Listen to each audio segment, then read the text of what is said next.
जंगल में happy new year party की सारी तैयारियां हो रही थी। सब पंछी मिलकर पूरे जंगल को लाइटों से सजा रहे होते हैं। पंछियों, अगर किसी भी चीज की कोई कमी रह गई तो मोर महाराज को बिल्कुल भी अच्छा नहीं लगेगा, क्योंकि ये हमारे जंगल की इज्जत का सवाल है। तुम फिक्र ही ना करो, ऐसी सजावट करूंगा कि तुम देखती ही रह जाओगी रानो चिड़िया। अच्छा ठीक है कालू भैया, तुम सब अच्छे से तैयारियां करो, बाकी की सारी तैयारियां मैं देख लेती हूँ।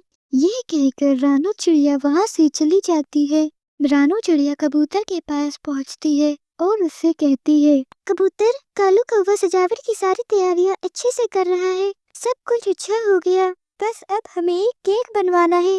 रानो चिड़िया, तुम चिंता मत करो, केक का इंतजाम मैंने कर दिया है। और रानो चिड़िया, हम सब पंछी मोर महाराज और एक दूसरे को तोहफे भी देंगे, हमें उसका भी इंतजाम करना होगा।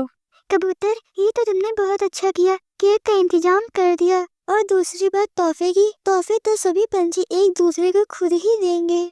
लेकिन रानो चिड़िया, हमें मोर महाराज को सबसे अच्छा तोहफा देना होगा।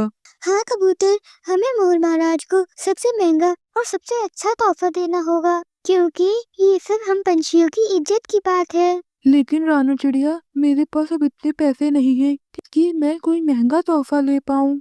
अच्छा कबूतर, तो हम लोग एक काम करते हैं, हम दोनों पैसे मिलाकर एक अच्छा और महंगा सा तोहफा ले लेते हैं और हम दोनों मिलकर मोर महाराज को वो तोहफा दे देंगे। हाँ रानो चिड़िया, ये तो बहुत अच्छा उपाय है।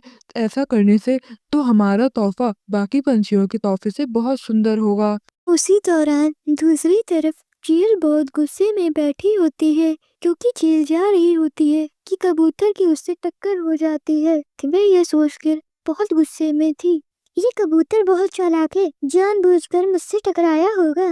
मम्मा, कबूतर अंकल ने जानबूझ के आपको टक्कर नहीं दी होगी, ये गलती से हो गया होगा।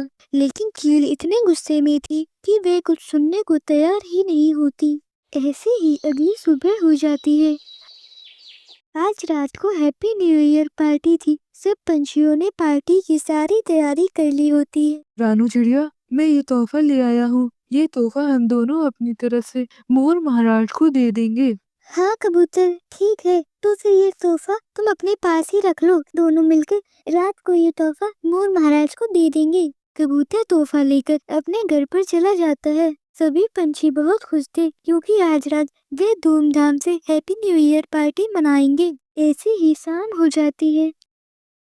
चील का बेटा न्यू ईयर की पार्टी में जाने की जिद कर रहा होता है। बेटा, तुम्हें क्या हो गया है? तुम एक चील के बच्चे हो और तुम उन पंछियों की पार्टी में जाना चाहते हो। ये बिल्कुल भी अच्छा नहीं लगेगा। देखो ना, मैं भी तो नहीं जा रही हूँ। मम्मा, आपने तो बाकी पंछियों से लड़ाई क्यों हुई है? हम बिल्कुल अकेले हैं। बस आज रात को मैं पंछियों की हैप्पी न्यू ईयर पार्टी में जाकर रहूंगा। अच्छा ठीक है मेरी बेटी, चली जाना। मम्मा, आज न्यू ईयर पार्टी में मैं मोर महाराज को एक तोहफा भी देना चाहता हूँ। लेकिन बेटा, मेरे पास तो कोई महंगा तोहफा नहीं है। कोई बात नहीं मम्मा, मैं खुद बना लूंगा एक छोटा सा ग्रीटिंग कार्ड। तो एक छोटा सा कार्ड बनाता है जिस पर लिखा होता है, मोर महाराज, मेरी मम्मा बिल्कुल बुरी नहीं है, वे दिल की बहुत अच्छी है। आप उन्हें माफ कर दें और उन्हें सभी पंछियों के साथ मिलजुल कर हंसी खुशी रहने दें। उन्हें भी अकेला फील होता है पर वे किसी से कहती नहीं है। रात होते ही पूरे जंगल रोशनी से चमक उठता है। पंछी मोर महाराज को अपने अपने तोहफे देते हैं। तभी चील का बच्चा आगे आता है और डरते डरते कार्ड देता है। मोर महाराज कार्ड पढ़ते हैं और भावुक हो जाते हैं। वे सबके सामने कहते हैं, पंछियों, आज का सबसे कीमती तोहफा यही है, क्योंकि इसमें दिल की सच्चाई है। फिर मोर महाराज सभी को वो कार्ड पढ़कर सुनाते हैं। दूर खड़ी चील की आंखों में भी आंसू आ जाते हैं। उसे अपनी गलती का एहसास होता है। वह कबूतर के पास जाकर कहती है, कबूतर, मुझे माफ कर दो, मैंने बिना सच्चाई जाने तुम्हें गलत समझा। कबूतर मुस्कुराकर कहता है, कोई बात नहीं, आज न्यू ईयर है, नई शुरुआत करते हैं। सारे पंछी तालियां बजाते हैं। ऐसे ही फिर 12 बज जाते हैं। सभी पंछी मिलकर न्यू ईयर की पार्टी मनाते हैं। प्यारे दोस्तों, आप सबको हैप्पी न्यू ईयर की बहुत बहुत शुभकामनाएं। और मैं आशा करती हूँ कि आने वाला नया साल आप सबके लिए बहुत सारी खुशियाँ लाएगा।